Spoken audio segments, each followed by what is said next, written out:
আজকে আমি এক ঢেলে দুই পাখি মারবো।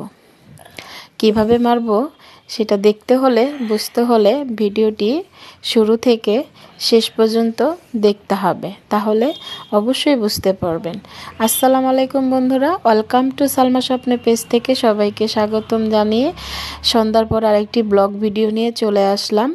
এটা সন্ধ্যার ভিডিও ছিল, আর ভিডিওটি সালমা রুহুল ইউটিউব চ্যানেলেও ছাড়া হবে। আশা করি যে যেখানে আছেন ভালো আছেন, সুস্থ আছেন। আল্লাহর রহমতে আমরাও ভালো আছি, সুস্থ আছি।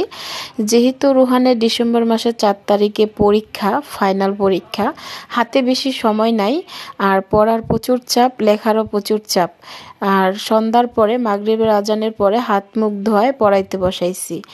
এদিক দিয়ে দেখা যায় খাওয়াইতে গেলে পড়ার সময় অনেকটা পিছায় যাবে, সে ঘুমায় পড়বে।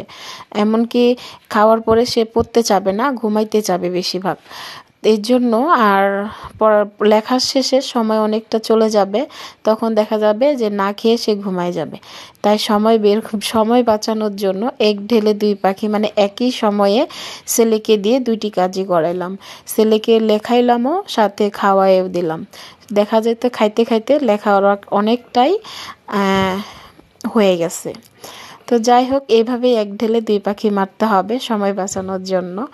আর যারা যারা বাচ্চাকে এরকম কৌশলের মাধ্যমে বাচ্চাকে পড়াইতে হবে, লিখাইতে হবে।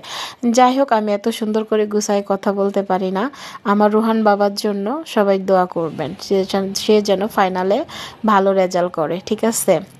কারণ অনেক পড়ার চাপ। সকালে দেখা যায় স্কুলে যায়, দুপুরে প্রাইভেট, বিকেলে একটু খেলাধুলা করার পর সন্ধ্যার সময় আবার পড়তে বসে।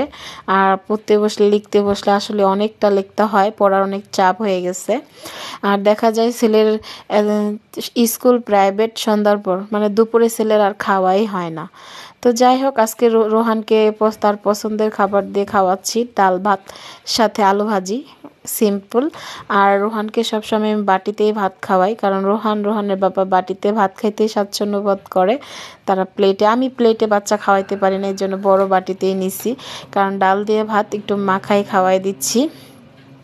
ছেলে খাচ্ছে, সাথে পড়তেছে, এতে ছেলের পড়া অনেকটা দূরই আগায় যাচ্ছে।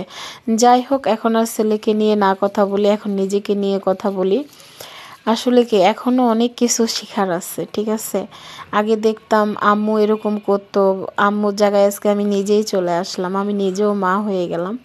আর বাসাটা রাস্তার পাশে হওয়াতে একটা সমস্যা হইলো, যখনই আমি ভয়েস দেই তখনই রাস্তা দিয়ে গাড়ি ঘুরি, মানে আমার শিক্ষা হয়ে গেছে আমি আর রাস্তার পাশে বাসা কখনোই নিব না।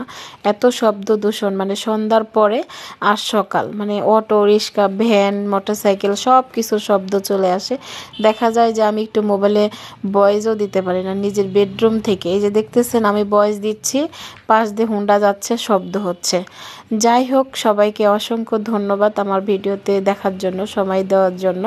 আর মাঝে মাঝে এভাবে সময় বাঁচানোর জন্য সময়ে ব্যবধানে অল্প সময়ে এক ঢেলে দুই পাখি মারবেন, এতে দেখবেন ভালোই হবে। ভালোই লাগলো, আমি আজকে এক ঢেলে দুই পাখি মারলাম, খুব ভালো হইলো। যাই হোক, সবাইকে ধন্যবাদ আমার ভিডিওটি দেখার জন্য।